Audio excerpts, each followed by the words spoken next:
एक बार है ना, एक आदमी सुसाइड करने जाता है तो धीरे धीरे वो पहाड़ की चोटी पर चढ़ता है। अब उसने सोचा होता है कि वो नदी में कूद के अपनी जान दे देगा। तो जैसे ही वो कूदने जाता है उसको पीछे से एक साधु की आवाज आती है। साधु कहता है, सुनो भाई सुनो, मेरी भी सुनो, क्यों मरने जाते हो? तो उसका वो जवाब देता है और कहता है, जिंदगी में मैं एक बहुत बड़ा जीरो हूँ। सब जगह हाथ पैर मार लिए बट सब जगह से हार ही नसीब हुई है। लगता है भगवान मुझसे नाराज है और अब मेरे पास ये संसार को देने के लिए कुछ भी नहीं बचा है।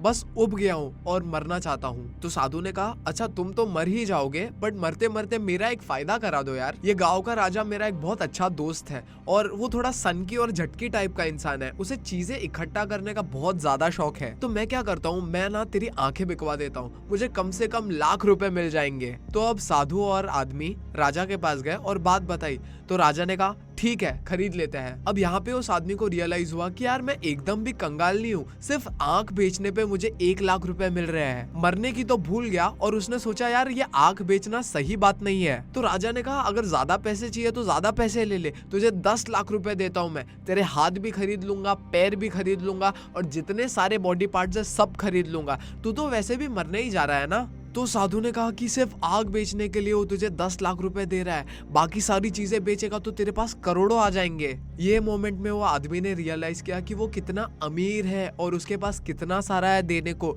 उसे लगता था कि वो सिर्फ एक कंगाल और फेलियर आदमी है। एंड उस दिन उसने भगवान को थैंक यू बोला ये ब्यूटीफुल आईज के लिए। अगर ये ब्यूटीफुल आईज ना होती तो वो चांद तारे कैसे देखता, ब्यूटीफुल सिनेरियोस कैसे देखता, ग्रीनरी कैसे देखता। उसने थैंक यू बोला ईयर्स के लिए। अगर उसके पास ये ईयर्स नहीं होते तो वो बर्ड्स की चर्पिंग कैसे सुनता। इतना कुछ भगवान ने दिया है लाइफ में तो आप हारे हुए कैसे हो सकते हो? सुसाइड क्यों करना है मेरे भाई? तो रिसेंटली मैं एक आर्टिकल पढ़ रहा था न्यूज 18 का, जिसके अंदर लिखा था कि उत्तराखंड की एयर राइफल चैंपियन कोनिका लायक ने सुसाइड कमिट कर दिया। एंड सुसाइड नोट में उन्होंने लिखा कि सॉरी मॉम एंड डैड, मैं आपकी सारी आशा एंड अपेक्षाओं पे खड़ी नहीं रह पाई and I am the biggest failure. And she is just 28 years old. इतना ब्राइट फ्यूचर उनके सामने था but she decided to quit. और सिर्फ ऐसी बात नहीं है कि इन्होंने अकेले ने सुसाइड किया, ठीक है। अगर मैं आपको स्टैटिस्टिक्स बताऊं तो 8 lakh people die from suicide every year. Isn't it shocking? And अगर इंडिया के स्टैटिस्टिक्स की बात करें तो 2019 में around 1,39,000 people committed suicide. Whereas अगर 2020 के रिपोर्ट्स निकाले जाए तो न्यूज 18 के आर्टिकल के हिसाब से around 1,53,000 people committed suicide in 2020। तो ये ग्राफ कम होने के बजाय धीरे धीरे बढ़ता ही जा रहा है। अब पार्थ, ऐसे 10 क्या मेजर फैक्टर्स है जिसके वजह से लोगों के दिमाग पे बहुत ज्यादा प्रेशर बन रहा है एंड जिसके कारण वो सुसाइड कमिट कर रहे हैं? सबसे पहला, फैमिली अब्यूज। दूसरा, इलनेस। तीसरा, ड्रग एंड अल्कोहल अब्यूज। चौथा, मैरिज रिलेटेड इश्यूज। पांचवा, लव अफेयर्स। छठा, बैंकरप्सी एंड इनडेप्टनेस। सातवां, फेलियर इन एग्जामिनेशन। आठवां, unemployment. Ninth, career problem and 10th, property dispute. ये 10 मेजर कारण के वजह से लोगों के दिमाग पे मेजर प्रेशर बनता है एंड लोग सुसाइड कमिट करते हैं। तो ओके पार्थ, अब प्रॉब्लम तो समझ में आ गई है बट उससे डील करने के लिए उसका सोल्यूशन बताओ। तो लाइसेंस्ड प्रोफेशनल जोसलिन जेलिनिक ने active and passive suicidal thoughts को कॉम्बैट करने के लिए कुछ गाइडलाइंस दी है जो हमें फॉलो करनी चाहिए ताकि आप अपने सुसाइडल थॉट्स को काउंटर कर सको एंड अगर आप सुसाइड करने जा रहे हो तो उससे बच सको। तो आइए सबसे पहले बात करते हैं एक्टिव कोपिंग की। तो सबसे पहली चीज जो आपको करनी है इज रीच आउट, जिसका मतलब आपको अपने मॉम को या फिर डैड को या फिर भाई बहन दोस्त जो भी हो, आपको सबसे पहले ट्राई करना है कि आपको इनसे कांटेक्ट करना है क्योंकि वो आपको इमोशनली कंफर्ट करेंगे। तो the first step is reaching out. दूसरी चीज, गो समवेयर सेफ, मतलब आपको अपने आप को घसीट के एक ऐसी जगह पे लेके जाना है जहाँ पे बहुत सारे लोग हैं।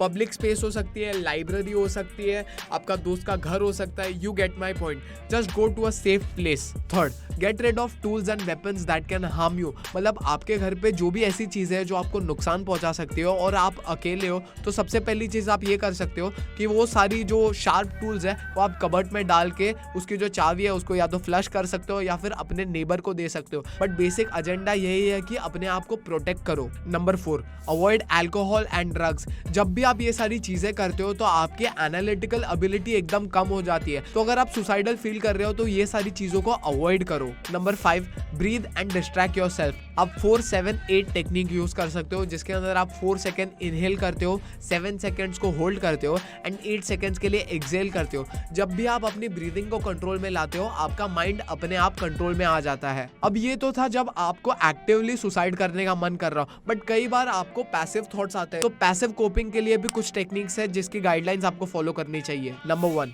Working on crisis plan. Jama psychiatry की रिसर्च कहती है कि it is extremely important for you कि जब भी आपको पैसिव सुसाइडल थॉट्स आए, आप एक क्राइसिस प्लान बना के रखो कि आप अपने जब आप सुसाइड करने वाले होगे तब आप एस्केप कैसे करोगे। Number 2, get professional support. देखो, हेल्प सीख करना, प्रोफेशनल हेल्प सीख करना कोई गलत बात नहीं है। Let's just normalize mental health in India, ठीक है। Number 3, self care. अच्छा खाना खाओ, अच्छा वर्कआउट करो एंड एटलीस्ट 8 घंटे की नींद लो एंड आप देखोगे कि आपके सुसाइडल थॉट्स एकदम कम हो रहे हैं। Number 4, stay connected. देखो, अंदर ही अंदर घुटना है ना, ठीक बात नहीं है। हमेशा अपने फ्रेंड्स एंड फैमिली से इमोशनली कनेक्ट करना चाहिए डार्क टाइम्स में। तो yes guys, that was it for today's video and मैं डिस्क्रिप्शन में एक हेल्पलाइन नंबर दे रहा हूँ। अगर आपको बहुत सुसाइडल थॉट्स ज्यादा आ रहे हैं एंड अगर आप अकेले डील नहीं कर पा रहे हो तो please make sure that you call them. Let's make mental health normal in India. That's it from my side. I'll see you in the next video. Bye bye.